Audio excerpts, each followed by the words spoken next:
Hello, you wonderful pair of ears, and welcome to another Infinite Escape Room Pubiverse. This week, I'm joined by David Spira and Peih-Gee Law from Reality Escape Pod to chat a little bit about last week's room, the Wicker Plan. We also chat about Reality Escape Pod and some of their favourite guests, the challenges of switching your brain between game mode and story mode in an escape room, and briefly touch on why David and Peih-Gee enjoy leaving each other for dead. So here we are, sitting in the Burning Man, where everything's on fire, except for the shots. They don't put those on fire because of health and safety, which is a damn shame. Having a quick break to chat about our episode from last week, where our perilous puzzlers escaped from a non-copyright infringing version of The Wicker Man. To have a drink and a chat about the room, what we just did. But first, it's my round, so who's drinking what? I'm super boring. I'm drinking water at the moment because we're going to be recording again in a little while for our own show. I mean, there's an opportunity there to get a couple of bevies in now and then record that while slightly buzzed and just see what the difference is. The edit will save it, but let's just see what happens. Let's make magic. This episode brought to you by Drunken Uncle Dave. I would pay to see it. I miss being drunken Auntie Peih-Gee. I used to be drunken Auntie Peih-Gee. Now I'm just regular old fun Auntie Peih-Gee because, like, as I got older, I feel like I got none of the fun of booze and all of the hangover. Like, it's really not fair. I guess it all balances out because when you're young, it's the other way around, right?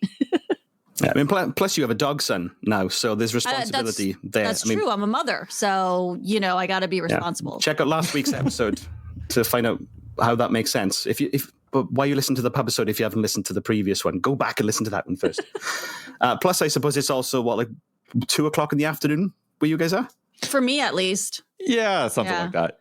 I am surrounded by a plethora of drinks. I've got water. I've got coffee. I got this as a sample in the mail. Ooh.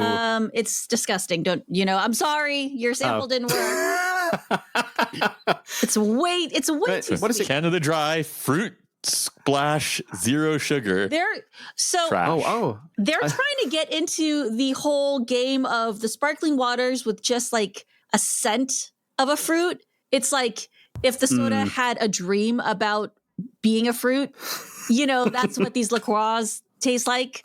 But it's not. This is it's basically like punch. I got punched in the face with punch flavor is what's happening here. Oh, no. Yeah, but it said Canada Dry. I thought it was a gin. I thought, Jesus, Peih-Gee, you're going hardcore. This is great. But no, just ginger. Was it ginger ale? Cherry ginger ale. Cherry ginger ale. It's not... Yay for cherry, boo for ginger. I'm going the opposite. I'm yay ginger, down on cherry. Yeah, well, cherry spice was one of the forgotten Spice Girls. Nobody cared about cherry spice. And I'm Jamie again. And this week I'm drinking. It's another mead because that's what I do. This is from the Hive Mind Brewery, which is like 20 minutes away from me, which is quite nice. And it's a Zambian forest honey mead, which packs more of a punch than I expected. But it's a school night. I'm probably going to drink the whole bottle when I'm editing this episode. So bon voyage, everybody. I recently discovered a cocktail called the Paper Plane, and it is like my new favorite cocktail. It is so good. So anybody out there, I recommend. It's bourbon, Aperol, lemon juice, and it's like an Amaro called like Nana. I forget the name. Nana something. It's like an expensive Amaro, but it is delicious. So look it up and try this recipe at home, and then report back. I like it, David. When you're not on the clock, what do you normally like to drink? Usually at home, we're making gin and tonics. Yeah, nice. We're big. We have quite the assortment of gins, and we're usually mixing with Fever Tree tonic. Nice, that's fancy. When I was in England and I had gone to the town of, is it Salisbury, where the Stonehenge is? Oh, yeah. And I was by myself. I was in my early 20s and I was in a pub drinking gin and tonics. And 3 old men sitting at the bar said, "What are you drinking over there, girl?" I was like, "It's a gin and tonic." And they're like, drink gin and tonics at a pub? And I was like, what should I be drinking? They're like, you should be drinking Guinness. And I never had Guinness. And they were like, we're buying you a Guinness. And so that was the first time I ever had a Guinness. I mean, I think that's very generous to be assuming that they spoke with any degree of legibility in that sort of part of the world, in that sort of pub. It would have sounded more like, you start going, I'm sorry, I don't understand a word of it. I found them, I was fine. I could totally understand everything. The worst time I've ever had trying to understand English is when I was dating an Australian and he was around all of his other Australian friends and it was complete gibberish. I had no idea what they were saying. One-on-one, it was fine, but when they all got together, I literally couldn't understand it. So for those who haven't listened to last week's episode, please pause now, listen to that, and come back. We're not going to wait for you, so you better put it on speed. Last week, David and Peih-Gee definitely escaped from a burning Wicker Man through some NPC interaction where they got some Kevlar gloves off a crazy guy with a very authentic Scottish accent, might I add, deciphering some bee waggle dancing and playing with copious amounts of puppets and doing very naughty things with articulate wooden hands. And you managed to escape with a good minute and a half, which I think is damn good. So congrats to the both of you. Thanks. Unfortunately, David succumbed to his allergies and passed. We are now talking to the ghost of David Spira. Yeah, I definitely died in that game, but I got better. This is starting to get a pattern. So listeners, David and Peih-Gee were on the podcast a few years ago where they tackled a room themed around Stranger Things and the Upside Down. And if I remember rightly, at the very end of that episode, as the trailer that you were in starts to collapse in on itself, Peih-Gee leaves David for dead inside said trailer and runs outside. So there's a habit forming of murdering your co-host. David tried to murder me multiple times throughout. Oh, it was the other way around. Yeah, I'm pretty sure I was the one with the bloodlust last time. Oh, my apologies, Peih-Gee. In that case, vengeance is sweet. Thank you. But Peih-Gee had COVID when we were recording last time, and she was sort of already a goner. This is how much COVID messed me up. So yes, when we recorded 2 years ago, I was staying at David's house. I had COVID. He had just recovered from it. So it was, it was okay. And I thought I was fine. I didn't feel that sick. I had a little bit of a cough, but that was about it. And then, so fast forward 6 months, and David just kind of messages me, and he was like, or actually, I get an email from the blue, and David's messaging these conference organizers. He was like, hey, just so you know, my wife, Lisa, won't be able to come. I'm going to bring my co-host Peih-Gee instead. So we have to figure out, accommodations and things like that. And I messaged David, and I was like, oh, David, I was like, I'm honored that you would like me to come, do this conference with you, but maybe a heads up would have been good, And David goes, we did talk about this. He was like, we had a whole big conversation conversation on my couch in my living room. And actually, the first thing he goes is, I should have known better than to talk about this with you when you had COVID. And I had completely forgotten. It was like a total blackout. I'd been out partying the night before and just black out the next day, zero recollection. Oh, no. Look, the first time I had COVID, I wrote a whole bunch of reviews for Room Escape Artist, and I had no recollection of writing them, and I didn't cross them off of my to-do list. So a few weeks later, Lisa was like, hey, we need to write these. And she opens up and she's like, they're all written. And 3 of the 4 were really good. They're also really, really emotionally written. Apparently I was definitely feeling some type of way while I was writing these things. But apparently most of them were good. One of them needed a lot of work. But I had no memory. I just remember I was sitting with your wife, Lisa. We were in the hotel, and she was like, I have to go upstairs. She was like, David needs me to help him open the Gatorade. Oh, no. I was so ludicrously sick. We were in Vegas for a different conference. I never got to make it to the stage to give the talk. Oh, no. And Peih-Gee did it. I had a brutal first run of COVID, and I spent about 30 hours having the same recurring nightmare that I was trapped in an escape room with Amanda Harris and Drew Nelson, who are two of the most experienced escape room players in the world. And I was constantly trying to have to solve this puzzle. And every time I thought that I had the puzzle solved, the parameters of the puzzle would change. And Amanda would be standing over me being like, I don't think that's right. And the puzzle was what position to put my body in that didn't hurt. Wow. True story. This was the recurring nightmare that I was living in while you were off doing that talk. I never dream about escape rooms as much as I like do them and talk about them. And it is such a big part of my daily life. I never dream about them. This is like the one time I've ever done it. I had never had escape room dreams before, but yeah, just Amanda just being like, I don't think you're right. And being like, that's a David's nightmare. Oh no, being told he's wrong. I mean, that's an interesting handicap to give somebody who's done like several hundred thousands of rooms. You just give them a little jab of COVID, send them into the room and go, there you go, 60 minutes, good luck, bye. And just watch them sweat. Figure out how to make yourself not feel hurt anymore. I'm going to tell all of your future teammates in the future, David, to just like the next time they play an escape room with you, to just be like, I don't think that's right, David. Just gaslight you about the whole thing. My self-confidence is totally fine with that. In fact, very few things make me happier than people being like, I don't think that's right. And then it working, like a certain pulling a white and red lever puzzle. Nice way of bringing it back. I like that. Professionals.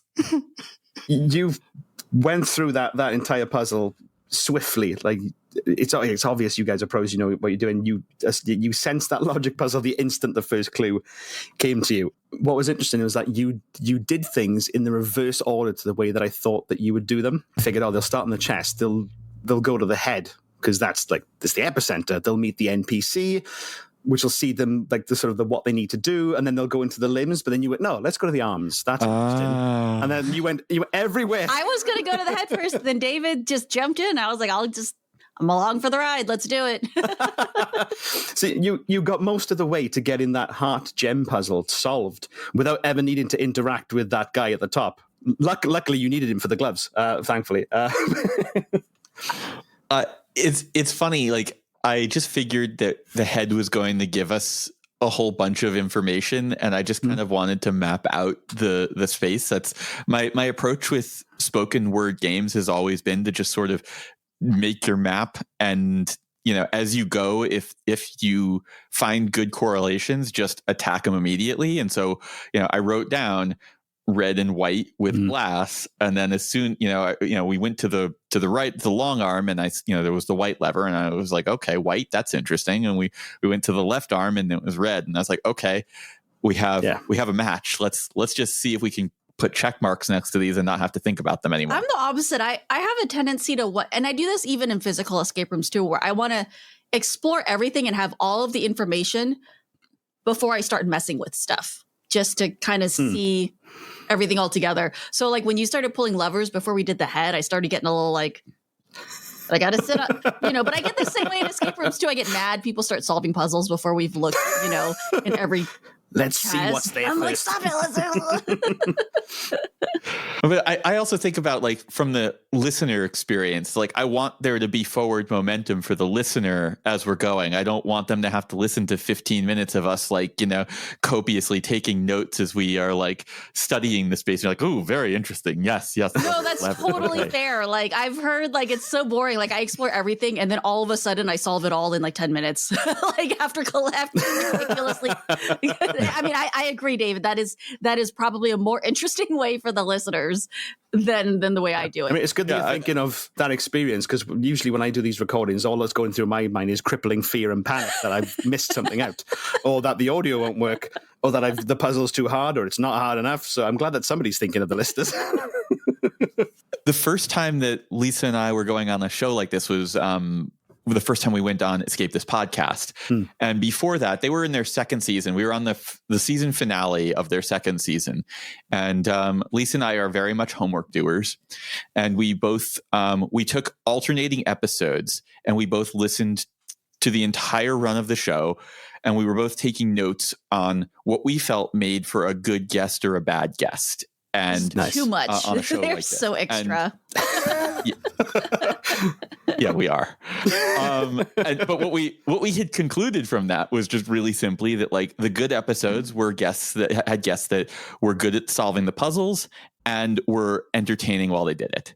Yeah. And so that was sort of like that's the mentality that I always try to approach these kinds of things is like I want to try and get a good banter going, see if there's things that we can crack jokes about and, try and be competent as we go. Yeah, that's part of the fun with these things is that I think on the balance of getting the answer right versus having a laugh, always veer towards having a laugh. The edit will save anything else as long as you're absolutely having fun. Yeah, and that's sort of the mindset that at least I try to bring. What I find interesting with last week's episode is like you sort of did a speed run through most of it. You knew exactly what you're doing. The bit that kind of tripped you up just a little bit was the bit that wasn't necessarily like a puzzle. It was more of the role play D&D aspect, that sort of MacGyver-esque Monkey Island. Oh, the thing doesn't fit. How do we do that? So there were a number of other avenues you could have taken. And to be fair, if you'd have made something completely wacky and creative, I probably would have allowed it as long as it sounded good.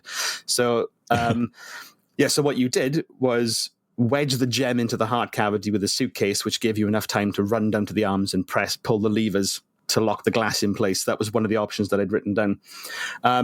What you could have also have done, which Peih-Gee mentioned at the end of the last episode, was to use the honey to stick the heart in place, because I tried to drop a few times how sticky this honey was, so that would have locked it in place as well. You could have also just packed that cavity with any kind of detritus that you found in the Wicker Man, just using anything to pack that. You could have also have asked Edward, the NPC, to come down and hold it in place for you. In which case, what would have happened is his arm would have probably been severed when the glass came down or something like that. Something horrific would have happened. And then I would have been able to keep one of his gloves. A small price to pay. I think all the detritus was already glued to me, though, since I was covered in the honey. That's fair. That's very true. Yeah, you went to town on that stuff.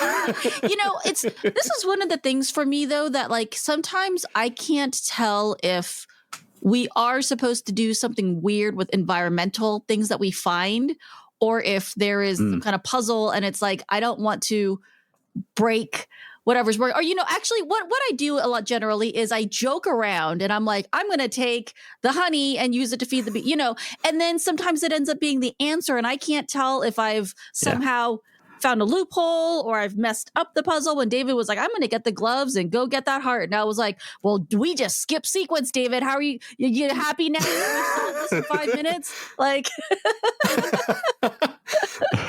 again, I think it's that line between what's a game and what's you in this world. So it's the role-playing aspect, which you can't do in a real escape room necessarily, but here you can.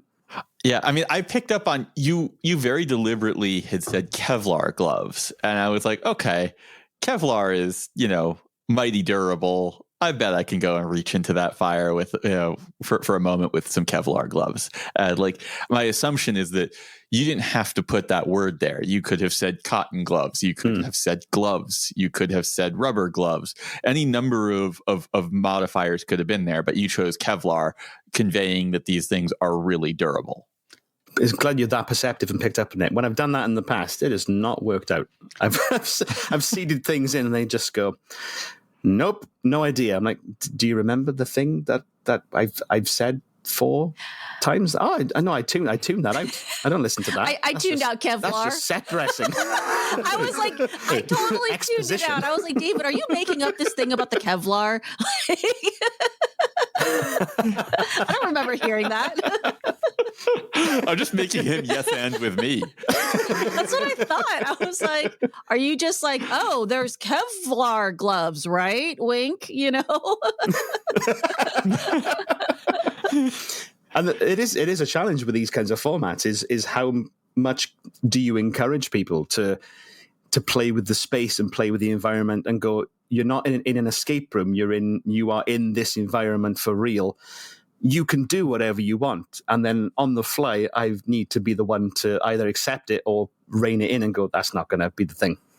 I feel like the bees could have eaten the honey. I did consider it. I thought, bees make honey.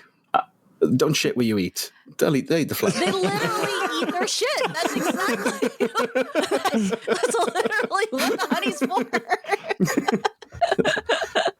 That is a fair point. The honey had to serve a secondary purpose. You don't want to waste it on feeding bees. Yeah.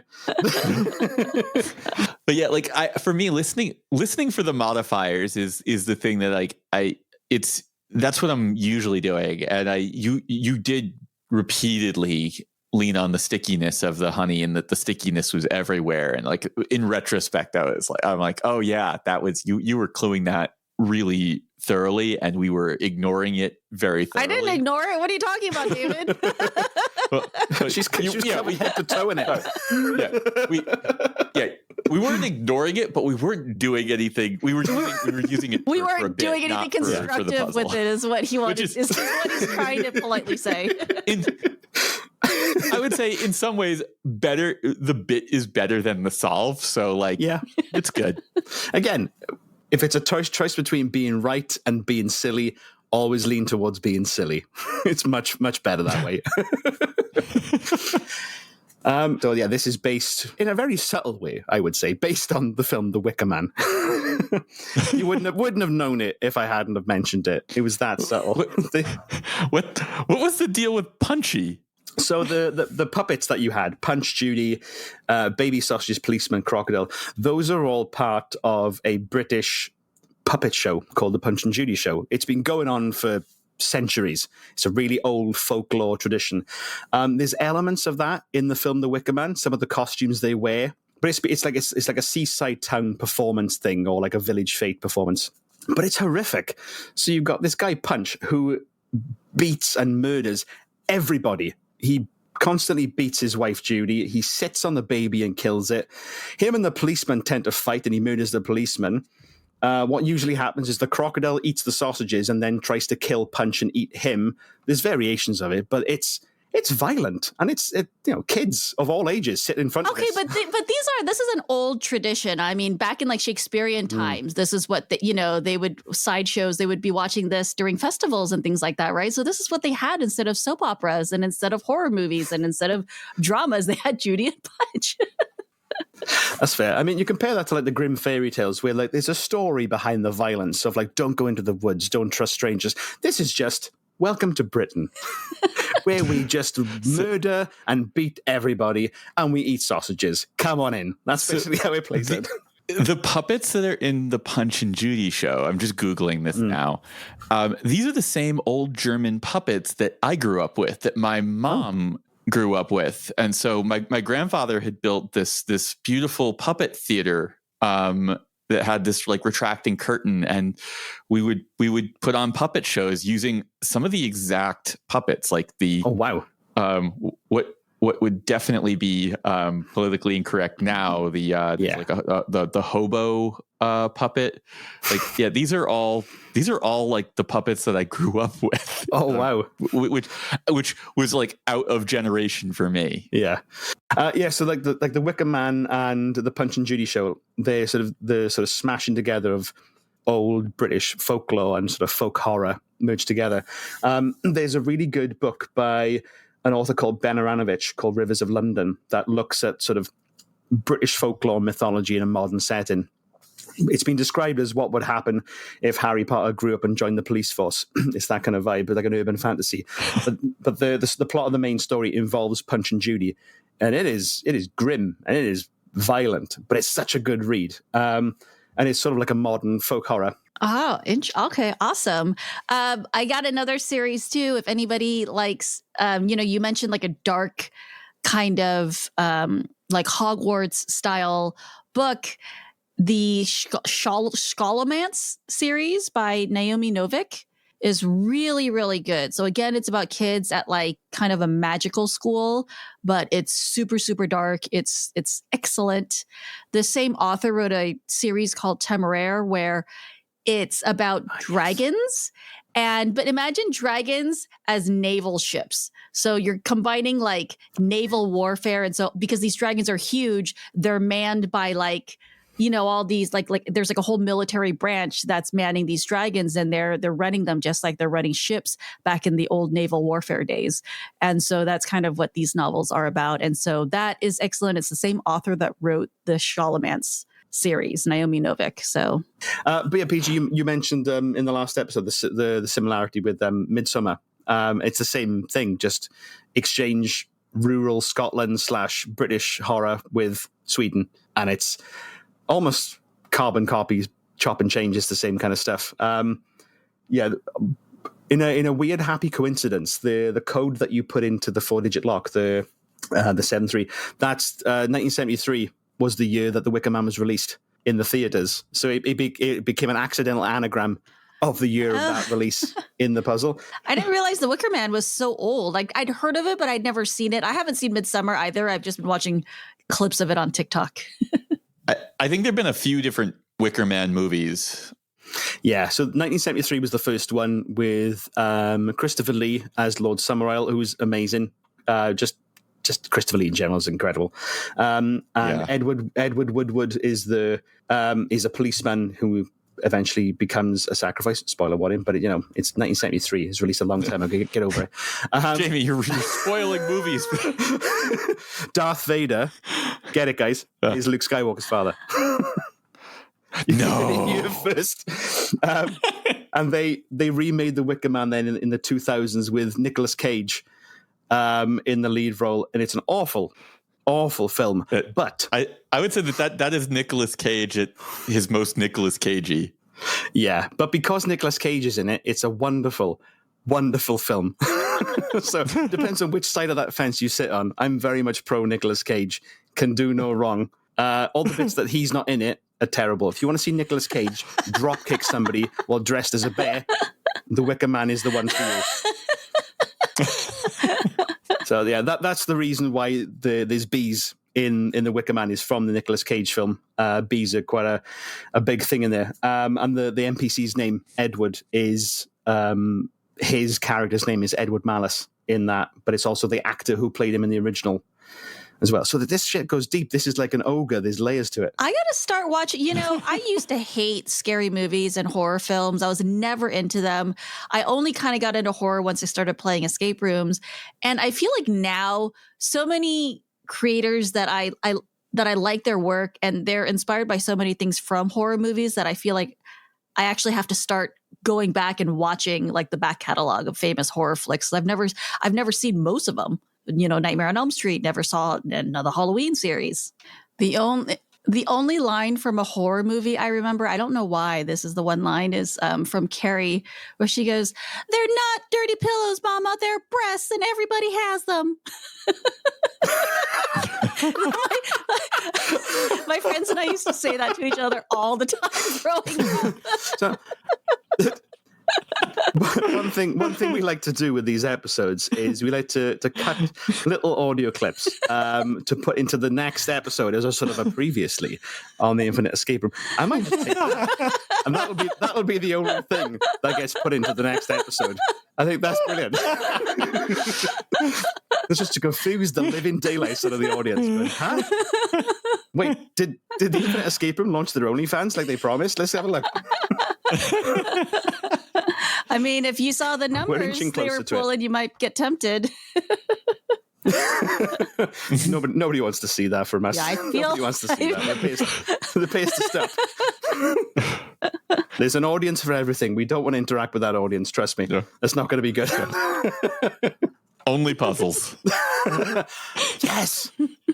I think that is a great, that is a fantastic alternative to Patreon, onlypuzzles.com. That is, if anyone should spearhead that movement, it's you. I think that should be the next announcement on REPOD.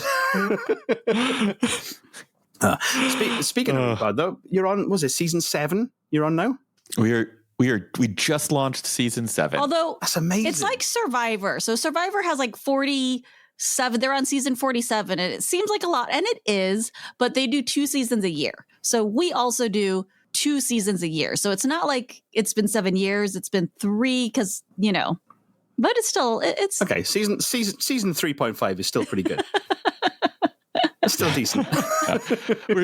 We basically average an episode every 2 weeks. We just do them in large spurts, and then we take a break. And for our own sanity, because David was like, we are not committing to a weekly schedule.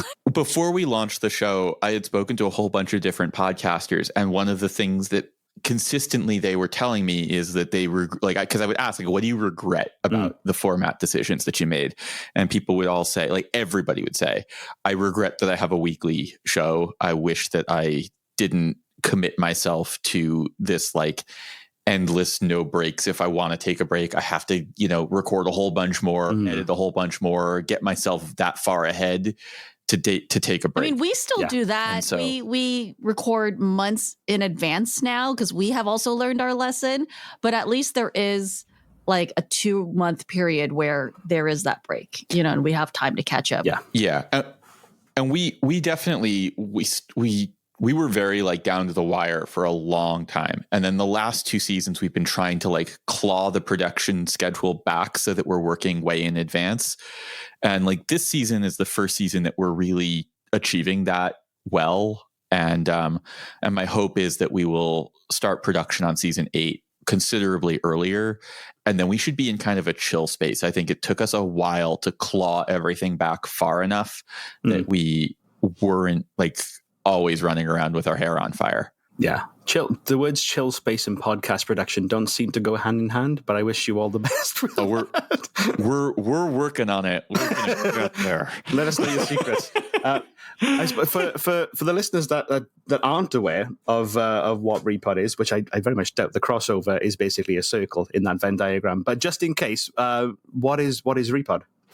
So REPOD stands for Reality Escape Pod, and it's a show where David and I get to interview creators not only of escape rooms, but of all kinds of different things like, Nick Moran from Phantom Peak. We interview people that create LARPs or create, we interviewed Barry Mead, who created The Room, which is that puzzle game. He would want us to say one of the people who created The Room.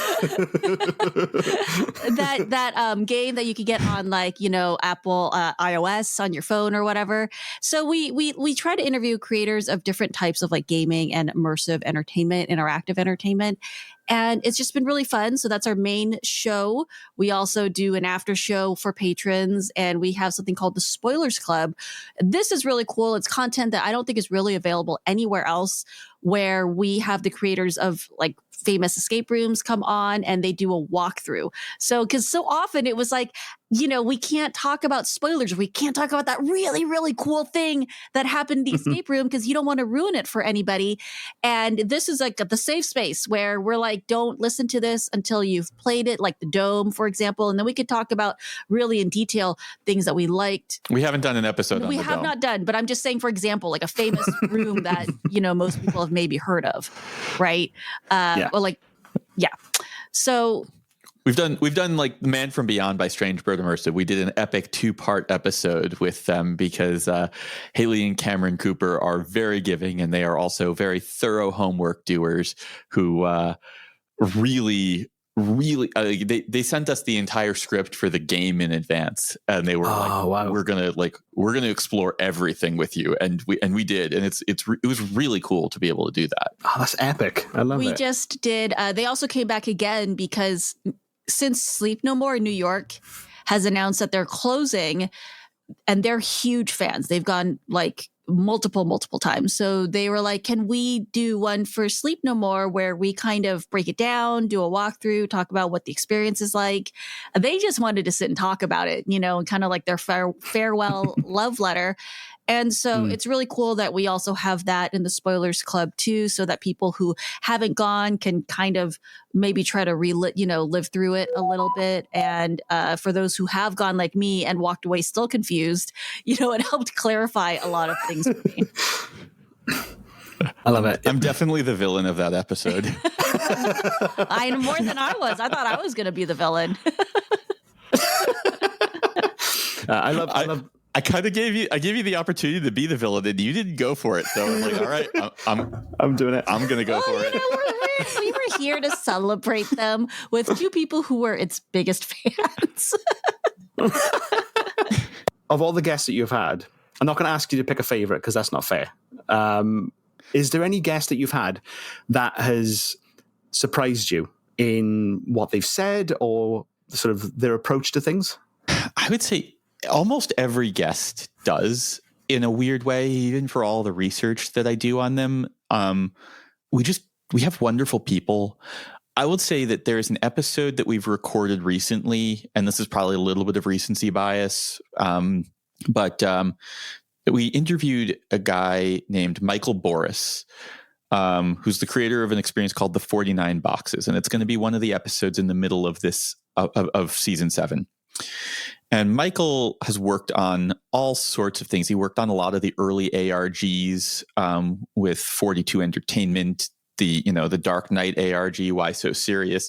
He's worked on a lot of really cool stuff. He was making some of the earliest internet, like website-based games for Disney. He's kind of like, his own words, he's sort of this like Forrest Gump of game design. He just kind of is in the right place at the right time. And I adore him. I met him last year. I think the world of him and his work and his ethos, and interviewing him was just a really powerful experience. I think for me, like there a lot of times we're always telling the stories of people whose stories are rarely getting told. And I think that's one of the things I really love about the show. And that was one of those stories where I just felt like I'm glad that recording will exist for people to be able to find out who he is and what he has done, because it's so freaking cool. I'll say that one of the things that a lot of the guests have in common is that they're all extremely humble. I think that's part of the reason why I like everybody in this community so much. You go into other entertainment industries and some of these people are super cocky, or everyone, people like to talk a big game because that's what it's about. It's showbiz, babe. And these guys are all like, I can't believe I'm on here. Like, I can't believe you want to talk to me, and they're so humble. And these people have made incredible things, but they're so nice about it, and that's one of the things that really kind of struck me, like why I like interviewing these people. And there isn't, as much as I say, like, not that I call people out, but there isn't like a ton of bullshit. There's really not a lot of that. If anything, most of these people a lot of times kind of undersell themselves, or I can't believe you want to come talk about my little project. And I'm like, your little project is freaking amazing. Like, it blew my mind. I'm good at being like your hype woman. That's like, I'm like so good at that. So that's also what I'm here for. But yeah, what I'll say is, like, one of the lessons that I think I would have gone back and told my previous self was to try and reach out to some of these guests who you think aren't going to want to come on. I was really nervous early on that like people just wouldn't want to do this. And even with like, I think the most extreme example for us was Neil Patrick Harris. Yeah, but he invited himself. Well, So before I started choking, that was, we hit the end of season 8, and he left a message on it, a comment on an Instagram post, and said that no, it was the end of season 1. Okay, end of season 1. Sorry, you said season 8. Yeah. Sorry, episode 8.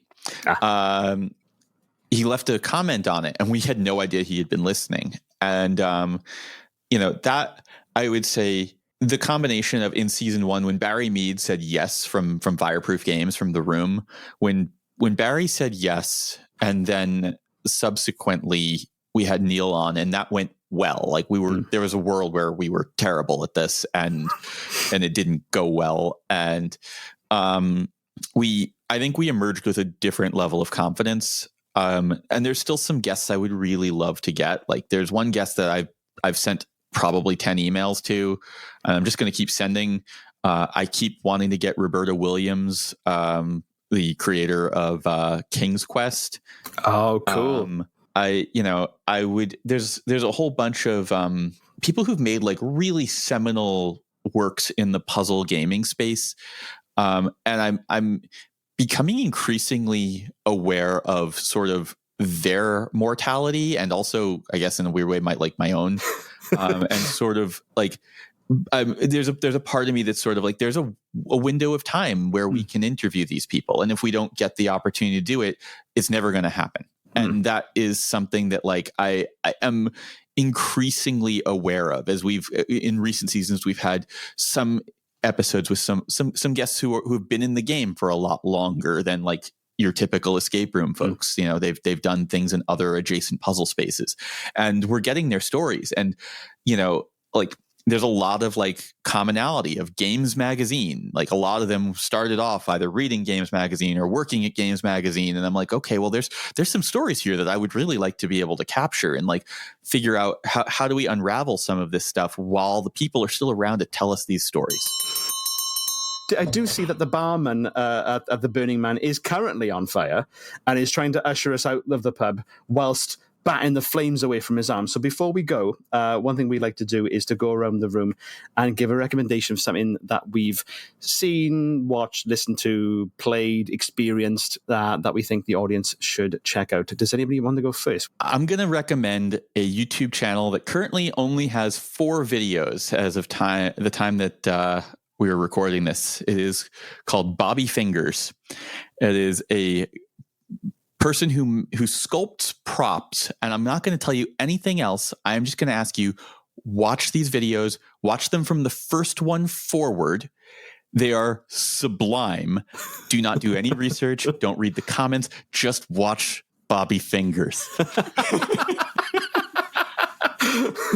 I mean, slightly scary, but I'm all for it. I am definitely game. Is it the kind of thing you need to watch in broad daylight? Or no, there's nothing scary about it. It's just trust me when I tell you, watch Bobby Fingers, and also come to the Reality Escape convention. It's in Los Angeles this year, August 18th and 19th, 2024. Tickets are on sale at realityescapecon.com. The team has put in a lot of love. And if you are someone who is a creator in the space, an aspiring creator, someone who likes to think about the act of creating these games, this is the place for you. Yeah, as somebody who went to the virtual Reality Escape convention last year, it was incredible. So I can only imagine how good the live edition must be. If only I weren't on this godforsaken isle, then I would be a little bit closer to being there. But we'll see. Maybe you'll do one in Scunthorpe or some pissed off British Isle one day. I would love to do a recon in Europe at some point. It's something that we've thought about. I don't know when or if it will ever happen, but I can tell you it is happening in Los Angeles this year. Nice. If you are anywhere near there, because I know that in America, distance is not a thing, just like in the UK, time is not a thing. €1,000 cash in the UK is like 1,000 miles in the US. It's like, yeah, it's nothing. So check it out. We'll make sure we put all the links in the show notes as well, so you can check it out. Oh my gosh. If you are from overseas and you are ever visiting Los Angeles, and of course you're going to do Disneyland, I will recommend that you also check out another theme park called Knott's Berry Farm. It is in the same area as Disneyland. It is down in Anaheim. And in the summertime, they have this thing. There is an old Western town area, like cowboys, and in the summer, they have this thing called Ghost Town Alive. We will be interviewing one, Andy Crocker, who has worked on, David, what is her, is it like the interactive program? the interactive programming. Yeah, she's one of the creative directors of the So project. basically what it is there are actors throughout this Western town, and there are like, you can interact with them.